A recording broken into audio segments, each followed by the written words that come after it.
My boyfriend had car trouble and called me for help, then had the audacity to tell me not to womansplain to him and just fix the problem, so I left him ditched on the side of the road and told him to get a real mechanic to fix it. Posted by you/GermanCat34. I, 26F, had been dating my boyfriend, Nick, 27M, for almost a year, and something that has always bothered me is how Nick does not believe in maintaining or taking care of his vehicles. Background: to give some context, Nick bought his car brand new about 5 years ago and has put about 70,000 miles on it. Since purchasing the vehicle, he has never had an oil change, nor does he perform any kind of regular maintenance. I want to clarify that Nick's refusal to maintain his vehicle is not due to financial insecurity. He has an incredible job that pays him very well.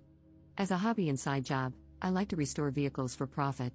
I am by no means a mechanic. I mostly clean up vehicles, do bodywork, and paint restoration.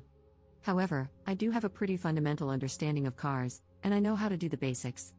The story: Nick called me yesterday on my day off, telling me he was about 10 minutes away from my house and had a flat tire. He asked if I could come help him out. I grabbed my tool bag and headed out. When I arrived, I saw that Nick not only had a flat tire but that his front left rotor was cracked, the rotor is part of the car's brakes, and his rim was bent beyond repair. I told Nick his car was undrivable and that he needed to call a tow truck. However, Nick started arguing with me, insisting that it was just a flat tire and not a big deal. I tried showing Nick how severe the damage was, but he insisted I was overreacting and that he just needed me to change the tire. I refused. In Nick's own words, I started mothering him about how poorly he takes care of his car. The argument escalated, and Nick lashed out, saying things like, "Just because you have a set of pink tools and watch YouTube doesn't make you an effing mechanic." After Nick said this, I started packing up my tools and told him that he was right. I'm not a mechanic, but he should probably call one because I wasn't going to change his tire. I left Nick on the side of the road, and now he's refusing to talk to me until I apologize for abandoning him. Am I the jerk here? Commenter: not the jerk, and yikes, if he won't maintain a high-end purchase, how does he treat his home? He has made fun of your car knowledge, yelled at you for making an accurate statement about his broken car, and demanded an apology, none of which you deserved. Is this how he normally responds to stressful situations? Ops response: I'm going to answer your question with way more detail than you asked for. I was raised by a single mom and never had a father figure growing up. When something broke in our house, I would teach myself how to fix it, and my mother always encouraged me to explore how mechanically inclined I was. After I met Nick's parents, his father and I really bonded over our love for cars and fixing them. Every time I went over to Nick's parents' house, his father and I would inevitably end up in the garage tinkering. Nick has always been insecure about how quickly his father and I developed a relationship.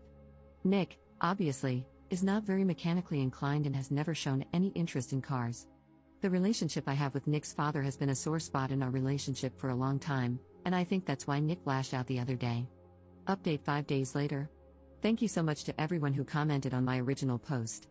I spent a few days reading all of your comments and taking some time to self-reflect. Vehicle update: Nick drove a Nissan Versa, and after I left him on the side of the road, he ended up calling a tow truck/mobile mechanic. When the actual mechanic arrived, he told Nick everything I had already explained to him. The mechanic also refused to change his tire and said he would only tow the car to a repair shop. Nick refused to share the full extent of the damage to his vehicle with me, but it must have been pretty bad because, instead of repairing his Nissan and wasting all that money, he decided to buy a new car. Relationship update: earlier today, I invited Nick over for dinner.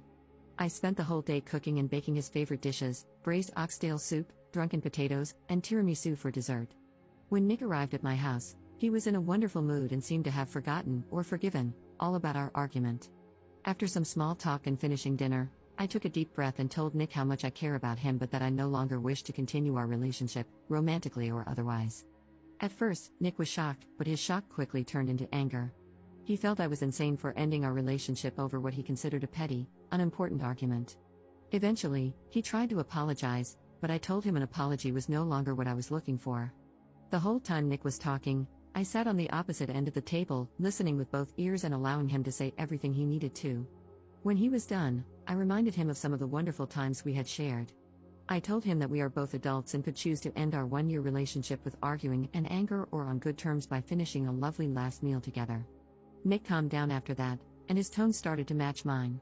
We didn't talk for much longer, but luckily I had planned ahead and had some tiramisu wrapped up for him, along with a small bin of all the things he had kept at my house. Before he left, I gave him a big hug and told him that if he ever needed someone to show him how to change a tire, I'd be happy to send him a YouTube tutorial.